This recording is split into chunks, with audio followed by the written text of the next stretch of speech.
Hi, everybody. It's really great to be back here. And I'm actually not sure at this point. I think it's my...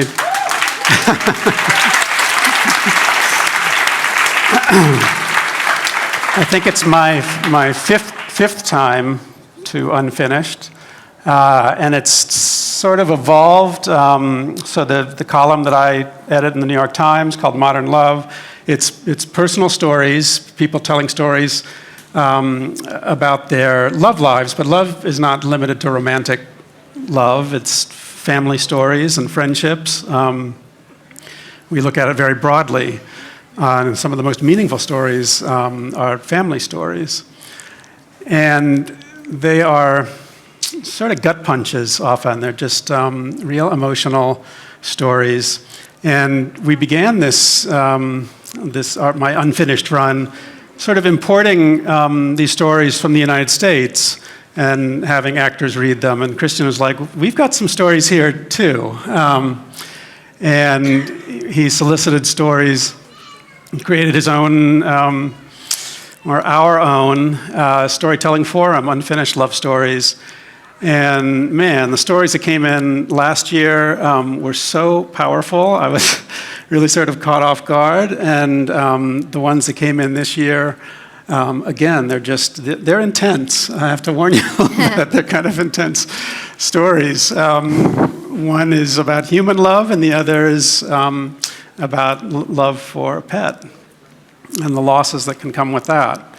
The theme, well, let me just say what we're going to do here. So just introducing things, I'm going to tell a short story about my own life. Then we're going to have two stories that Dana will read that are each about 10 to 12 minutes long. And then I'd like you guys to think about your own stories and talk to each other about them according to a prompt that I'll give you. The theme tonight is choices. In one of the stories in particular, but really in both of them, they're about how we learn how to have relationships, how we learn how to love. And you think of this as maybe being an intuitive thing, like you like someone and then you love them and it's natural. But we need to learn how to have relationships. And we have teachers, and those teachers can be our parents or our friends. More commonly, they're the people that we first start dating. I'd like you to think now about who in your life taught you a lesson about love. It could have been, your parents, a family member, a sibling, someone you were with. But it doesn't have to be a positive lesson. It can be a negative lesson. But who taught you something about love, and what was that lesson? And we're going to have some stories that are read. I don't know about you, but when I'm listening to stories, I start daydreaming. I mean, I'm paying attention, but I also it's inevitable that you start daydreaming about your own life and your own emotions of loss or attachment. And those stories start to bubble up, and that's a good thing. You shouldn't fight that. You should let that happen. So I want you to think about that when you're listening to these stories, and what is bubbling up in you is how these stories apply to your life.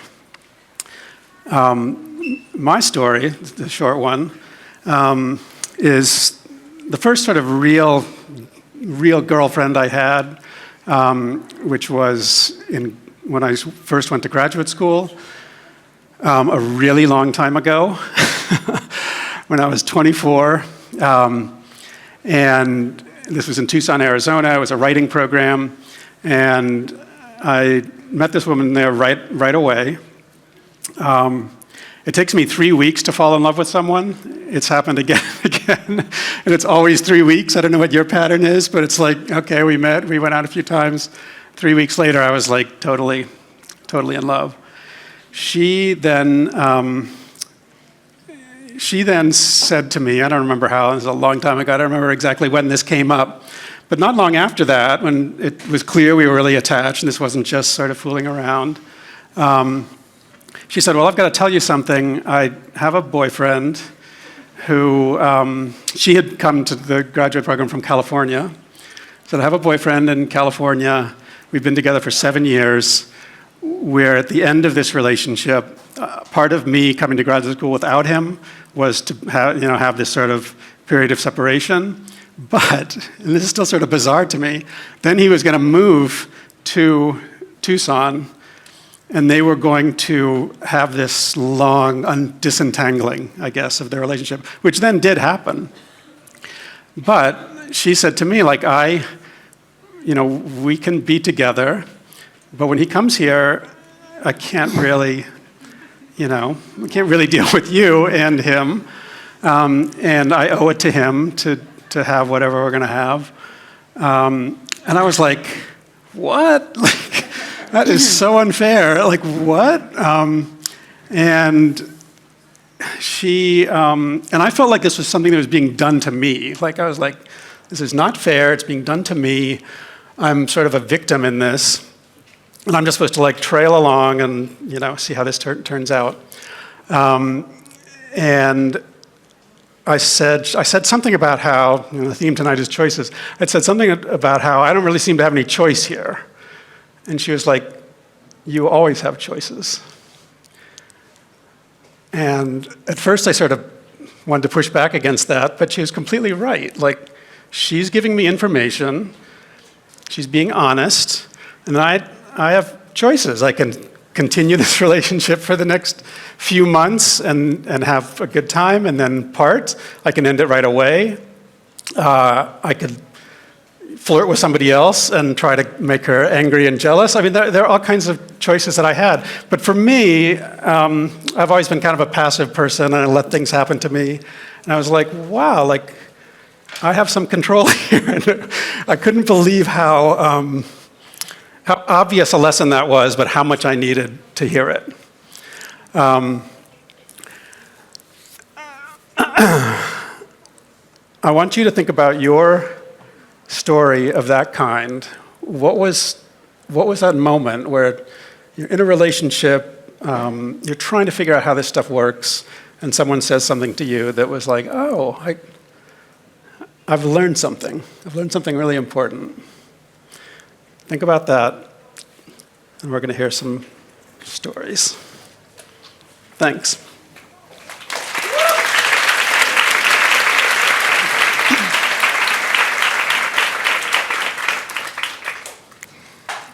I Was His Only Choice by Adriana Miu Patroi.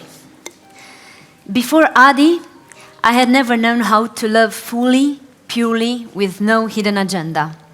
Whenever a boy sparked my interest, I would start talking about myself and my concerns. I thought this was the way to gain their trust and their love. I loved Mark the way a person with a limp leg loves a crutch, out of an inability to stand on my own 2 feet. I was in the 11th grade.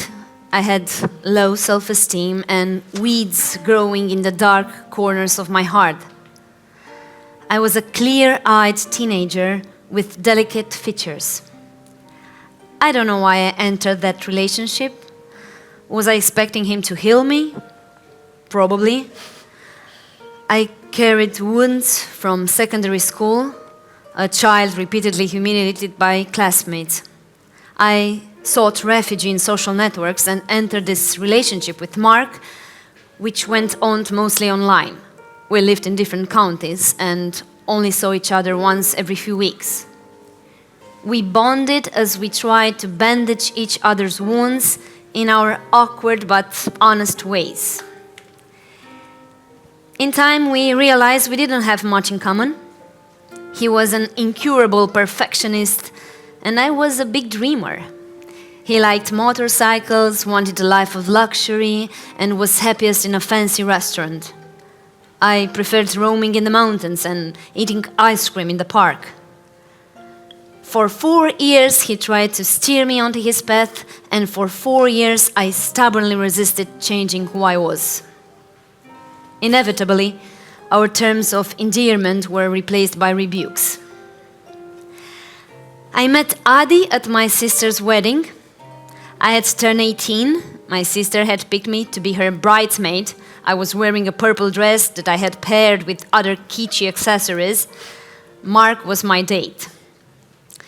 Adi gave me just enough attention to get himself noticed.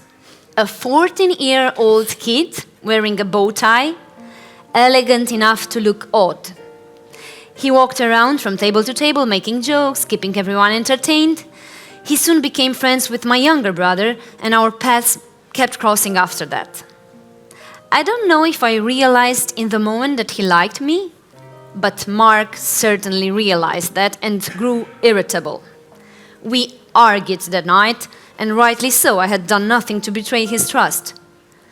We started arguing more, and by the middle of my first year of college, when Adi messaged me for the first time, one of those classic texts, "Hi, how are you? Do you still have a boyfriend?"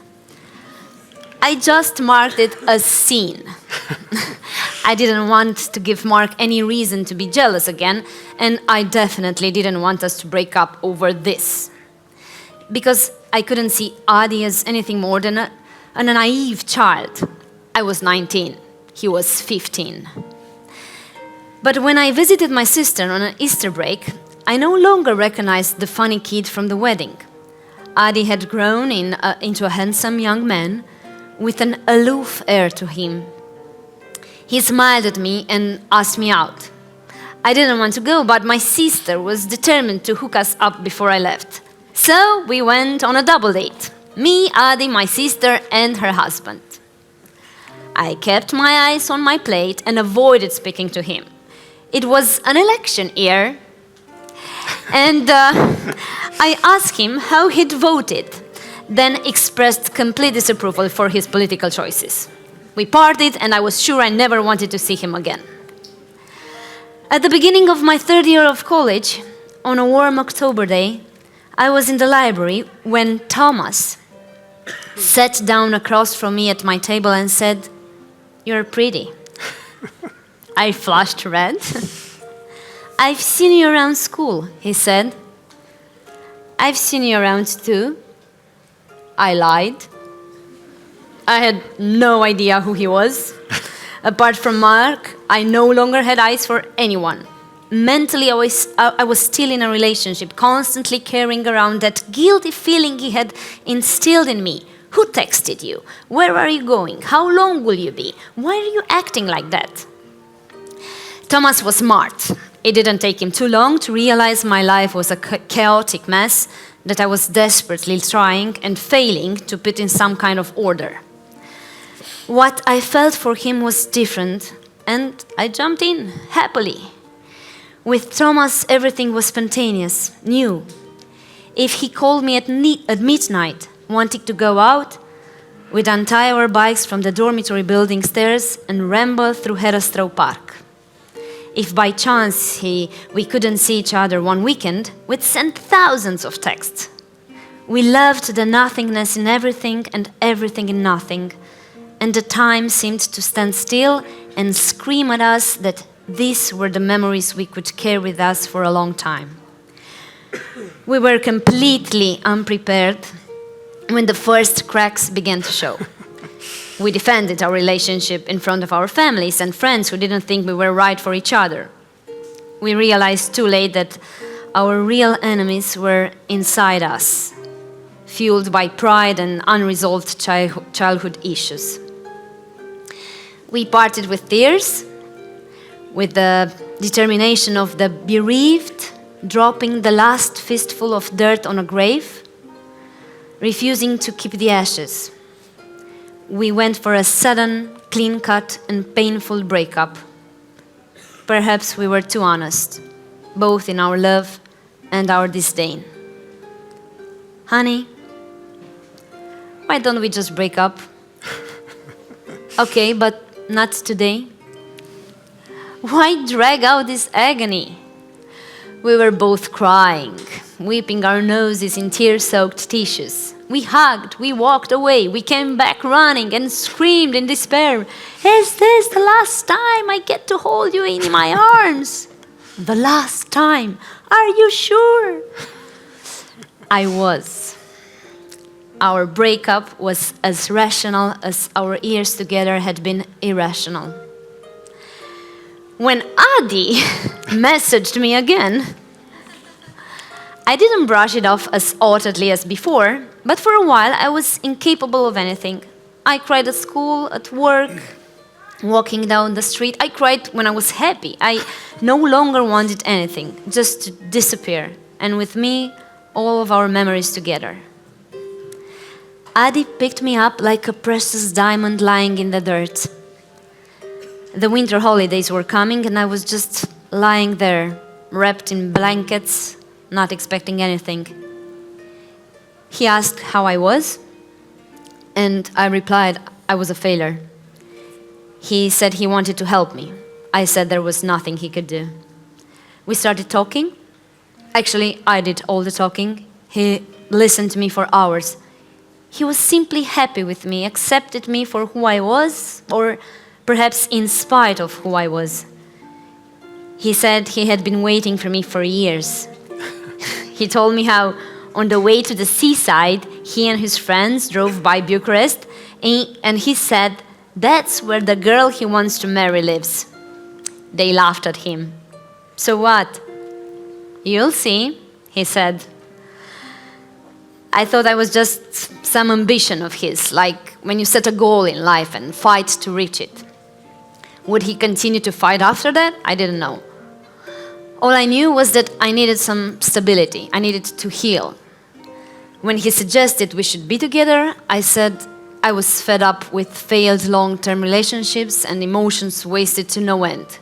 He should think well and hard whether he really wanted to be with me, whether he wanted a fully committed relationship that would lead to the altar.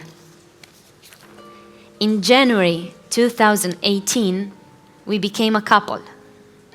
In April, he asked me to marry him, and we had our wedding that October.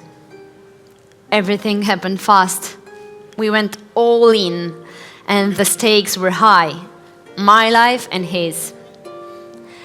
When Thomas texted me on my wedding night that he wished me happiness, Adi was by my side and I didn't feel like bringing that old flames back to life. When I had a high-risk pregnancy and was forced to spend months on bed rest, Adi was there for me. We started from nothing and together learned to raise our children, fill our home with friends, and enjoy the present moment. I feel safe with him. I can talk to him about my struggles and pitfalls.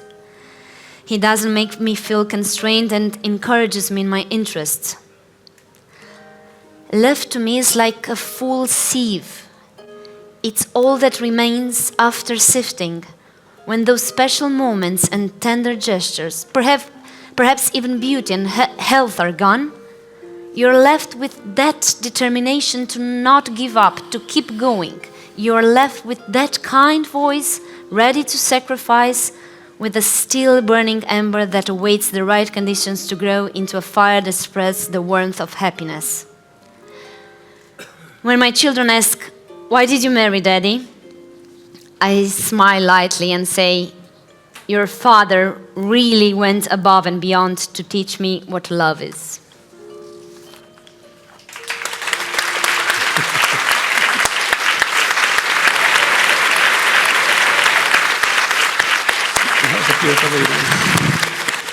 Okay. Prepare for the second one. Story number 2. I'm just saying. Baby Tooth by Alexandra Turcu. In my 4 years of fostering cats, I've had well over 70 of them come and go. I've gotten good at saying goodbye. With each adoption, there are a few days, the so-called settling-in period, when my heart is in knots, as I worry that my babies must be feeling abandoned and scared, that maybe the people who adopted them will bring them back and all that stress will have been in vain. Then come the photos where the cat is happy in its new home, curled atop the bed, playing with toys, and the universe falls back into place.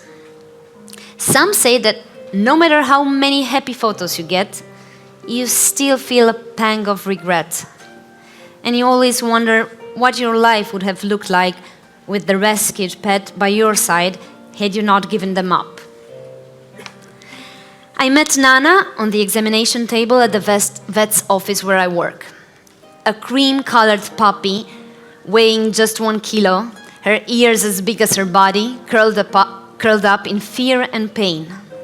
She had been abandoned in a field and was living with a lady who was caring for 150 other dogs, all rescued after being dumped, now waiting patiently in paddocks or corners of the house to be adopted.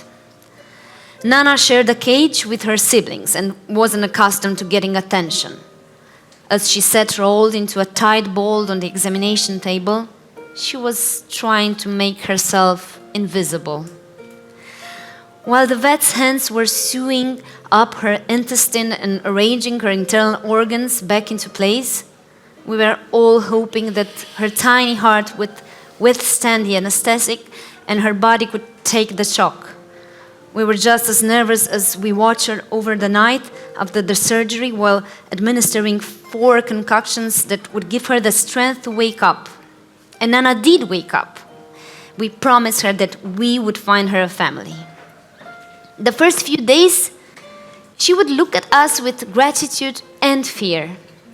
We would pet her, talk to her in soft voices, but then either shove a pill down her throat or stick a needle under her skin. She endured everything quietly. She watched out every move, but pulled back whenever we came too close. Until one day, when, as I was preparing treatments on an examination table, the little furball curled upon my feet. She did it again the next day. Before I knew it, Nana was following me around the clinic, pulling at my pants or chewing my clogs, asking to be picked up or squealing with joy when I came through the door. Also, before I knew it, in between classes and bus rides, I was always thinking about Nana, and each night I found it harder to leave her. I was a cat person after all. I had never grown attached on a dog. When you're a foster pet parent, you know that your time together is limited. Often, perhaps to protect yourself, you set some emotional barriers. Sometimes, when these barriers give way, you know you're in for major heartache, like with any great love. After a while, Nana and I started socializing with the outside world. I prepared her for the life of adventure she was supposed to have with her future family. At the end of our walks, Nana, her tail raised, always recognized the clinic gate. I couldn't help thinking that in a short while she would be looking for the same gate thousands of kilometers away and be puzzled at why she couldn't find it. Twice we went to Iore Park. I called it desensitizing, getting her used to bus and car rides, loud noises, meeting other people and dogs. In truth, I was trying to cram as much time as I could with her in the few weeks we had left. She rolled in the mud, barked at dogs nearly 10 times her own size. We shared a donut. On the arts island, she dozed off in the sunshine, her entire body leaning on me, while I was thinking for the 1000th time how I could rearrange my time and home to make room for her. But it was clear that Nana deserved more than a sparse apartment where she would be left alone with 4 cats for 14 hours a day, that she deserved more than a rushed walk around the block early in the morning and late at night. Week after week, Nana grew more confident. With her bowed legs and corkscrew tail, she would circle the clinic and the yard and mess with the biggest dogs. She'd get put in her place by the cats whose space she invaded, and she grew tired, she would ask to be held. If I was busy, she would go to her dog bed and sit there calmly. It took her a while to realize she had teeth. And when she discovered that, she started taking full advantage. The funniest was when she fell asleep belly up, her snout in a grin that showed off her shiny new teeth. Our last week together, each passing minute felt like a weight I was pressing on my chest. Nana seemed to feel it too. She stuck to me closer than ever. Every activity we did felt like the last. I had 5, 4, 3, 2, 1 nights to say goodnight to her before I left the clinic. Eventually, the last morning, she would cling to my legs and ask for cuddles as I entered the clinic. Our next to last walk. I cried almost the entire time during our last walk. I couldn't accept it. So I took her out again the night before she was to leave. She was confused, but hopped happily down the streets she knew so well. While the vet was out walking the last of the dogs and Nana was nibbling out of my palm, I mumbled a few stories, my wishes and hopes for her. I prepared her transport cage, put in a blanket that had the familiar scent of the clinic, and her favorite toys. We played. I held her in my arms. Before I left to go home, I shut her inside her room so she wouldn't follow me to the gate. The last image I have of Nana is her looking confused and upset at my having shut the door in her face. I left the clinic with her screams in my ears. I felt like throwing up. I know that the next morning, when she found herself in the car that would take her to Luxembourg, Nana felt abandoned for the second time. I know I betrayed her trust, that she was scared because she didn't know what was going on.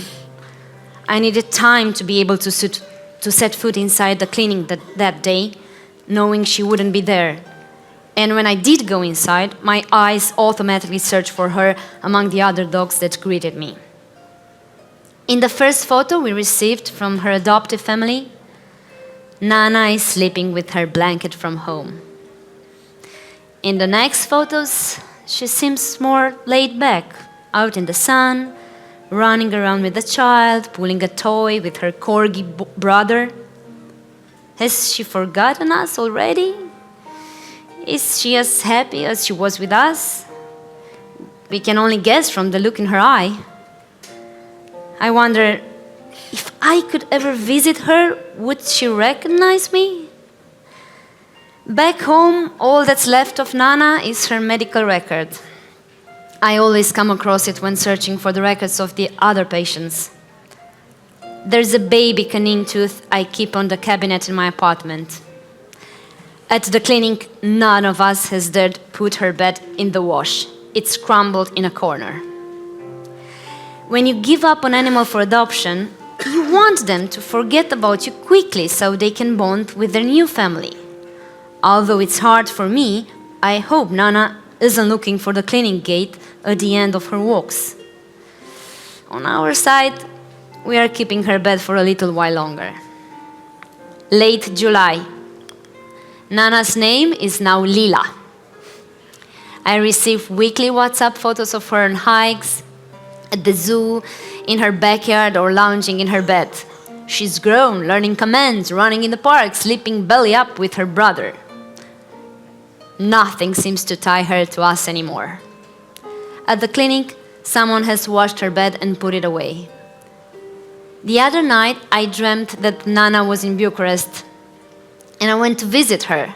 I had an urge to hold her, which felt so real.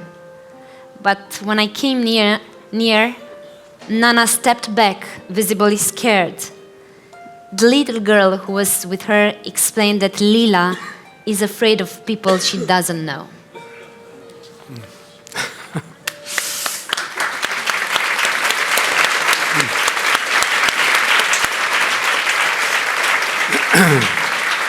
Wow, fantastic. Thank you. Take a deep breath.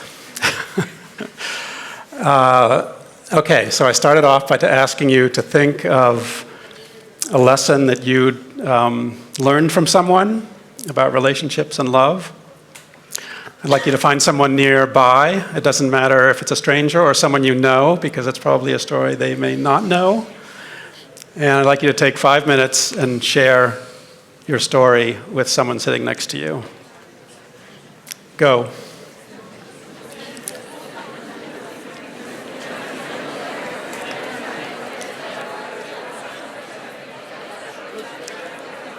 All right, it's so nice to see everybody sharing stories and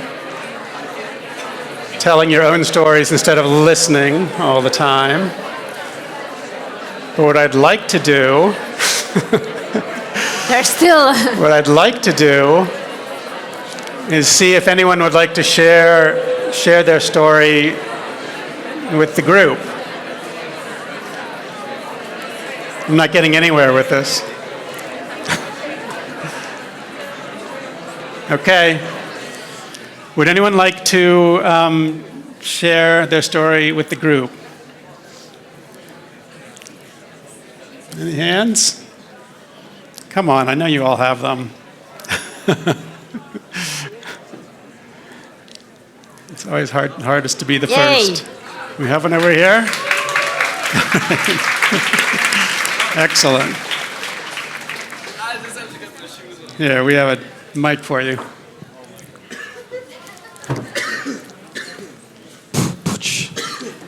Okay, would you like a chair?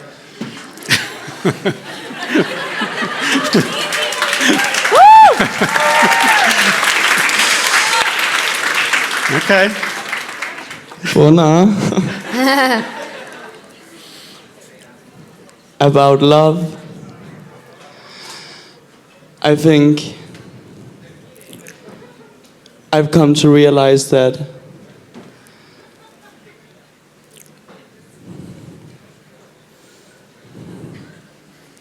sometimes I think words are so unnecessary, and when people talk about communication, it's not necessarily about talking all the time, because I get so tired of talking sometimes. And I had a relationship at one point. And I was very much into painting at this time in my life. And for me, the art I felt within myself and expressing myself through art was so much more intimate than communicating through all these stupid words that I didn't really just understand, because sometimes you're so two different people with the language that you have been taught. But there is something much deeper within yourself that I think something very beautiful can happen if you communicate on deeper levels than just words and feelings, but something deep within your soul that it's not something that you want to express, it's something that you have to. And so I started this relation with I was not talking to this girl, I was only communicating through paintings that had poems written on the back, which somehow made it even more complicated. And who would have thought? And the dangerous part of that, which is also, I'm saying dangerous now, but there's nothing to be scared of, because every time I feel pain or happiness or confusion, I can't stop smiling, because it proves to me that I'm a human capable of feeling emotions, and that we all have to go through things to grow.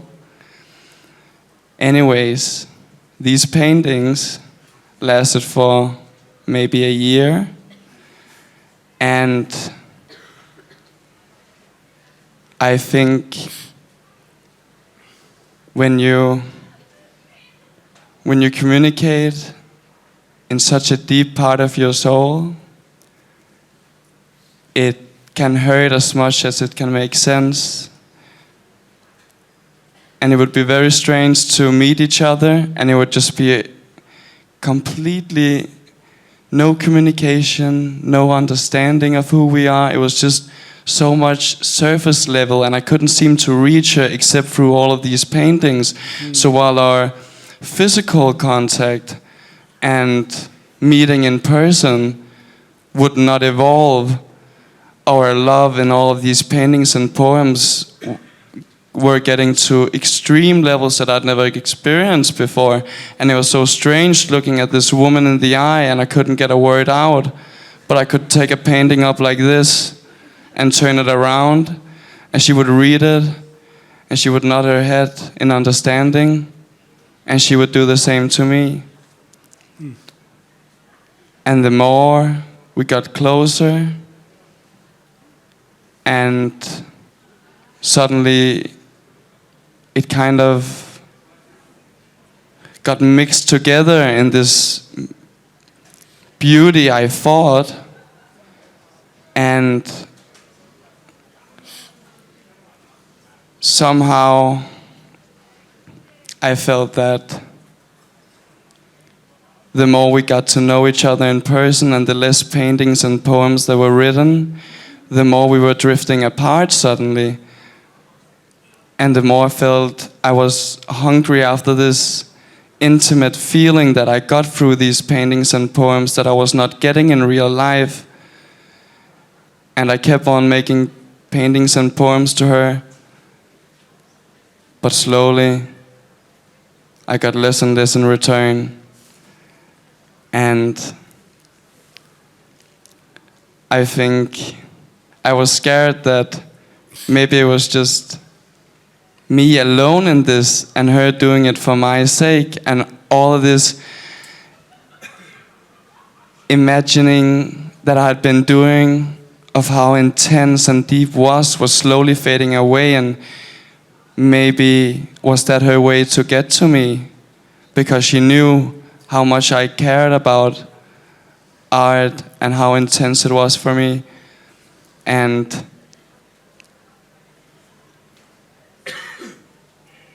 strangely enough, it did not hurt at all when we ended it.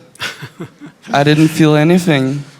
I thought I was gonna be crying for years. I didn't feel anything, because my tears and my emotions had been out in such a deep level through these paintings and poems that the human contact that was not meant for us to be just disappeared. But it was never really there when we were together in real life. For me, it was evolving in my art and in my love. And she helped me with that, and for that I'm forever grateful for my experience with it. And I think we all need to forgive each other more. And I think we all need to be more honest with ourselves. And I think we should not stress, because once you start stressing, everyone eventually is gonna start stressing around you too. And I think people are so afraid of taking chances, but I'm not. And I'll tell you, it's really worth it. It really is. Because no way I'm gonna die in agony thinking about what could have been. I need closure like everyone else. And I think it's most important realizing that closure comes from within. But how can you get closure when you're not opening anything? You cannot close a box you haven't even opened yet. So open that box, please, open it. And don't be afraid, because I think it's beautiful to be afraid and to dive into things in the unknown. And I'm just a child who wants to love and experience life and go through beautiful stages and get past things. I don't want to be stuck in anything. Thank you for that. Thank you. Thanks a lot.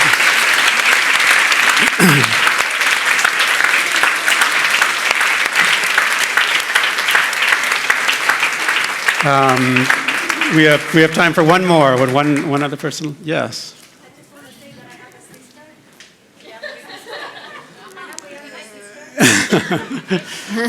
Here you go.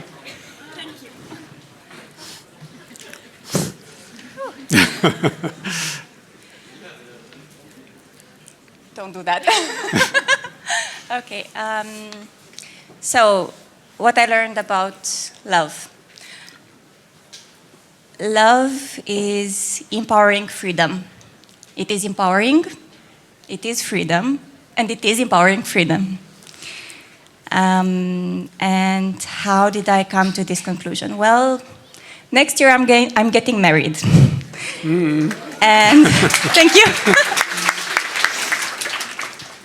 And after I told my family, my mother's husband, he asked me, so how does the ring feel on your finger?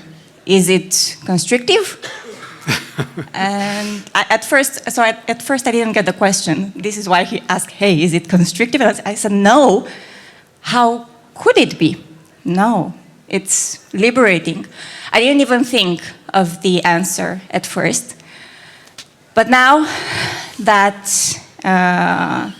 I came to reflect on it, it's actually about the freedom to be yourself, to have courage, the freedom to say no, the courage to say yes, the courage to be vulnerable, and not without being questioned or doubted or conditioned. And it dawned on me, hey, I met a good guy. He's the right one. I'm free with him, and I'm also brave. I can be brave with him. It also dawned on me that not everybody gets to live that. My mother doesn't. I don't really want to say that she doesn't know love. Maybe she hasn't experienced it to the fullest.